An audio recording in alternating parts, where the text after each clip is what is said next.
right, welcome back everybody. Well, I'm going to stick with the Bad Company theme. Last week's lesson was on Can't Get Enough, and it had this great open C tuning, and there's another song they had on that first record called Movin On, which had the exact same tuning on it. And well, I'm going to get a little more bang for my buck out of my tuning on the guitar here. So we're going to go through Movin On, the great rhythm guitar section that's going to go through here, and also very nice, tasty lead, which is done in standard tuning using a wah-wah pedal. So we'll go through both of those things. If this is the kind of thing that you enjoy and you haven't done so yet, please jump down and click subscribe and ring the bell. The bell lets you know when I drop new content, which I do every single week. All my videos have chapters in them, so you can jump right to the part of the lesson that you want to see and bypass what you don't. And if you're looking for other ways to support the channel, I appreciate that. There's thanks, which is like throwing a tip in the tip jar, or button below. Or you can join my Patreon page where you can get chord charts and tabs for all the lessons that I do on YouTube, like this one. Links are in the description. Check it out. Okay, so moving on. So this is another great piece of work off that debut record from Bad Company in '74. And again, this uses a very unique open C tuning. I have this on my Telecaster, not for anything special. I'm not making any claim that he played this on a Tele. He probably didn't. I strung it up because it's the most sound of holding the tuning anyway. So let's talk about the tuning, this open C tuning. I'll tell you the notes and then I'll tell you how I did it. So what I believe he's doing is the first note here is a G. Next note is a C. Next note is a G again. Your fourth string is tuned up to a G. It's pretty tight. Your third string is an E, like you would normally have on your first string. That's tuned up to an E. I'll tell you about that in a second. And then the last two strings, string 1 and 2, are both tuned to a C. Okay, so how I did this is, because this is really, really high, this third string, to try and tune a G all the way up to an E, I think would be pushing it. So I just swapped my normal third string and first string. I swapped places. So the third string, which is normally tuned to a G, I've now put my string number 1 on that. Hope that made sense. So this is normally tuned to an E, but it's normally down here. Right? So this low string is your normal, tuned up to a G. This is your normal A string, tuned up to a C. This is your normal D string, tuned all the way up to a G. This is your normal first string, tuned to an E, but put in the third slot. Your normal B string is here, and that's just tuned up half step to a C. And then your G string now, your normal third string, is now in the first slot, and that's a G tuned up to a C as well, okay? So that's what you get. I'm running straight into my Marshall 50-watt Plexi Reissue. I'll give all of the settings in the description below, but I've got nothing, just that. All right, and that's the sound that I get. You want that tough. And by the way, before I get into the chords, this song is very, very much like the Rolling Stones' Honky Tonk Woman. It's sort of their version of a Honky Tonk Woman / Brown Sugar, even though the tuning is totally different. But you'll see as we're going through this, there's a lot of sort of the same, you know, feel and things that you're going to get from that. And that's not to be ignored, because that in '74, the Stones were still like one of the biggest bands ever. You know, those early '70s tours and the Stones, super influential on Bad Company, I am sure, which informed this sort of feel. Okay. All right. When you just strum an open chord, that's a C. And when I'm going to be going through this, most of the time, I'm not going to be playing the 6th string. I'll be muting it as I go along. Okay, so the very first chord is this shape. Second one. And the third one.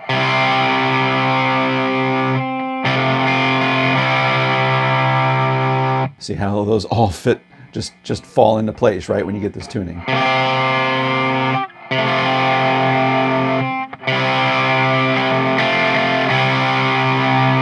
So that's the opening, right? So it just chugs along now in open C. And you're going to bounce back and forth, very similar, again, to the Stones feel. This is what that sort of Keith Richards sort of thing is going on. The fingering's a little different, but it's the same feel.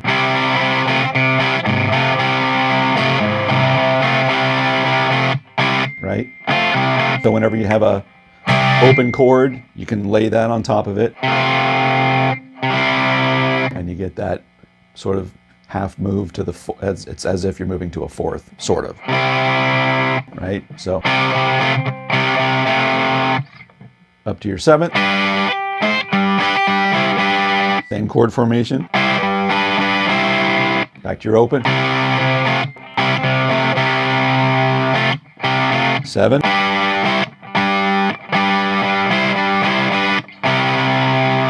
Now we're going to do a chromatic climb starting from the 2nd fret up. And again, I'm not really playing the 6th string. You're starting it from the 5th string. Right?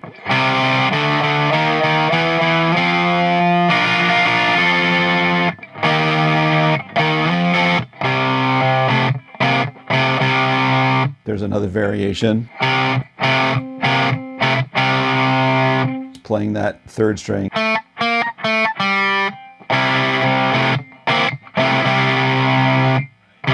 Sometimes he does that. So half the time you can sort of,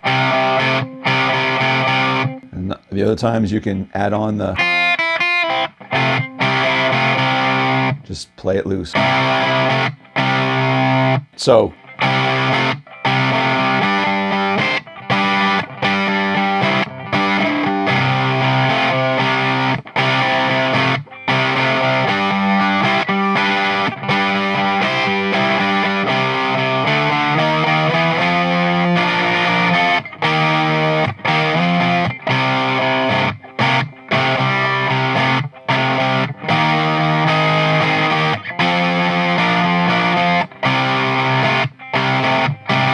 okay, so when you're going through the chorus, it first starts moving to the 4th. It goes down a step, right? So you're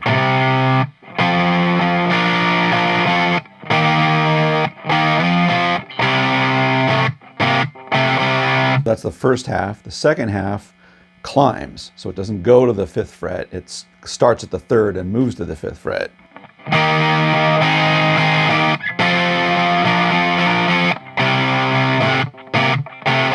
Right? Got that? All right.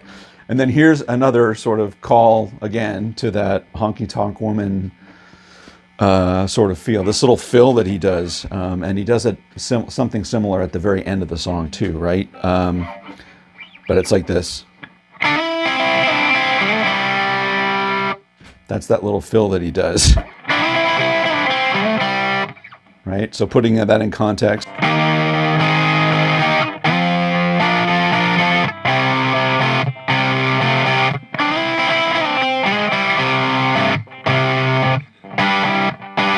Just a great little fill, but because you've altered the tuning, you know, you're just sliding up on that 7th and 9th.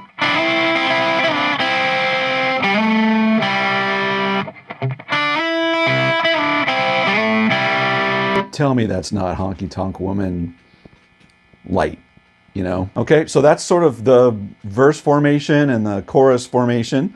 That repeats throughout the song. So let's talk about the guitar solo now. So the rhythm guitar that's playing underneath the guitar solo is just the normal standard verse progression. It runs through that one time and then it runs through the chorus progression underneath. So we learned all of that. So the solos, I am sure, is played in standard tuning. There's no way he played that in that crazy C tuning. Everything just falls into place here with some basic minor pentatonic scale shapes in C minor pentatonic. So only piece of gear you'll need if you want to sound like he does on the record really is to add a wah-wah pedal. You're sort of you're not gonna rock it the whole time. You sort of play with it a little bit and then he leaves it in a position for, you know, a lot of the solo and then he sort of comes back to it. Anyways. Okay, whoa, whoa, whoa, whoa, time out. So future me here, I'm doing video editing on this, and I don't like how I describe the solo at all. So I'm not gonna subject you through it, and to be honest, I'm not gonna re-record it. I'm gonna try something new. So what we're gonna do here is I'm gonna show you a video, a clip of me playing this solo. So it's me playing the solo against my own rhythm guitar on it and a metronome. So we're gonna watch that all the way through. And then after that, we're gonna come back and I'm gonna talk you through each sort of section and what's going on, okay? All of this is tabbed out, by the way, for my Patreon members, so that'll be ready and available for those folks. But let's try this. It might be actually a lot quicker. So let's check it out.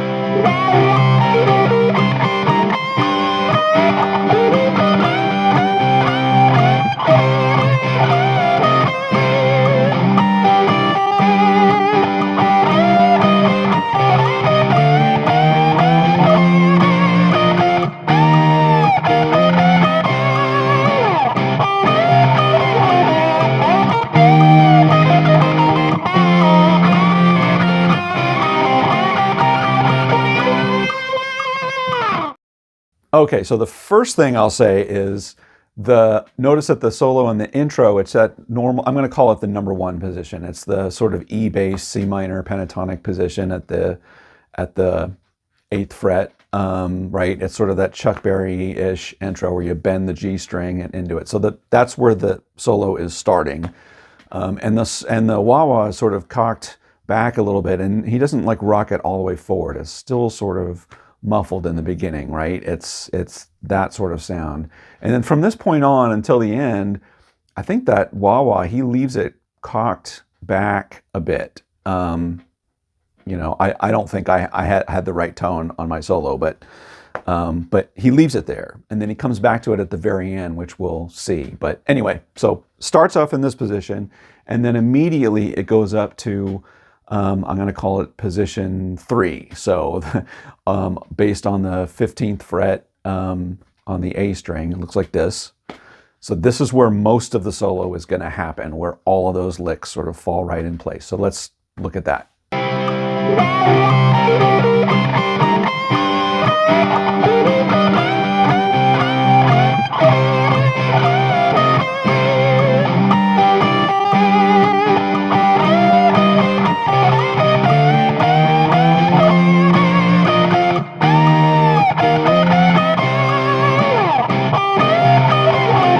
So all of that is in that sort of position, but notice the giant sort of 2.5 step bend or whatever the hell that is at the 18th fret. So I've got my finger right there on the B string at the 18th fret and bend that all the way up.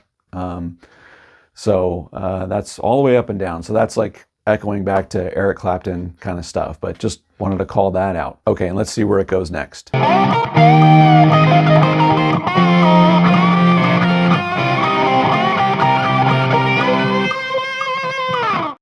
Okay, now for that little bit, it just went down to what I'm going to call position number 2 in relation to these 3 positions that we are. So this is the minor pentatonic scale position here that we're now in.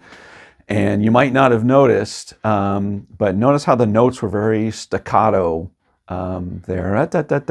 Here, check it out. Yeah, so very staccato there. So notice that I'm popping you might not have noticed, my pick, I just rolled it back into my hand and I played that little part with my fingers. And it sounds like that to me on the record. I don't know if that's what he did or not, but it sounds like that pop that you get when you pull it with the meat of your finger, right? Pop, pop, pop, pop. And then I roll that pick back into my hand again. And then the solo ends with going back to that number 1 position. And here's where he sort of rocks the wah-wah again to take us out. So let's go right from that staccato part and watch it all the way out.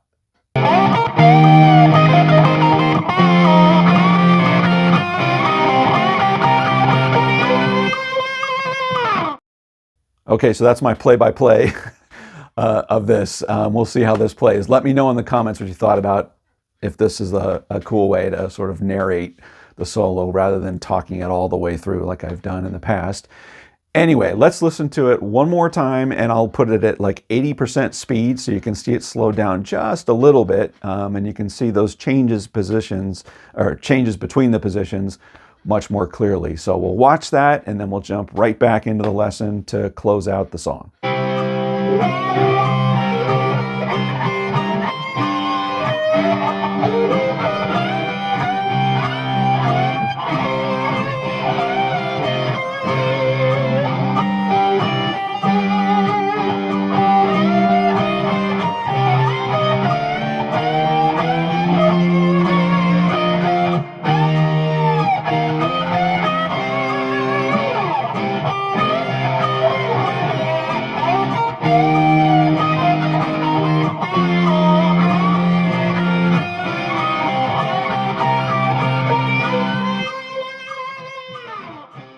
The only other part, rhythm guitar-wise, that's different is what happens at the end, which is super cool. Way to end this song. So after the guitar solo, it runs around the chorus section twice, and then it gives you this little bit different departure to sort of break it down a little bit. So I'll take you through that. Let's start at the end of the last chorus, and we'll go right to the sort of outro part.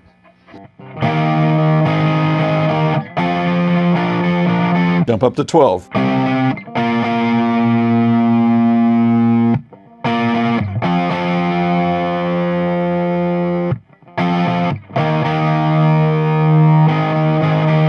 And then this little fill.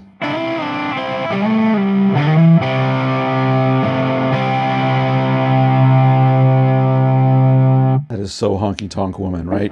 So that chord structure on the outro, 12 to 10, 10 to 5, 5 to 3, give a little,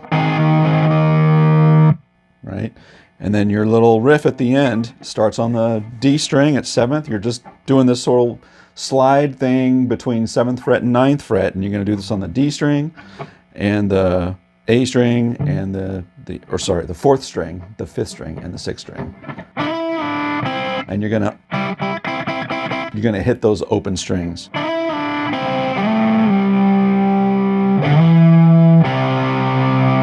Right, one more time.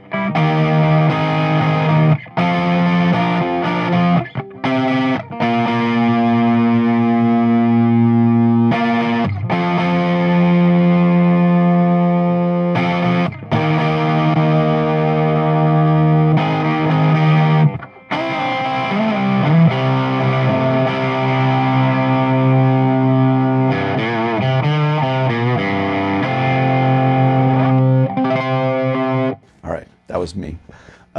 Okay, so that was Moving On by Bad Company. Hope you learned something new today. If you like what you saw and you haven't done so yet, click subscribe, ring the bell. The bell lets you know when I drop new content, which I do every single week. Let me know in the comments what you thought about this, and if there's another song you want me to take on and do something similar, let me know what that is. And until next week, take care, everybody.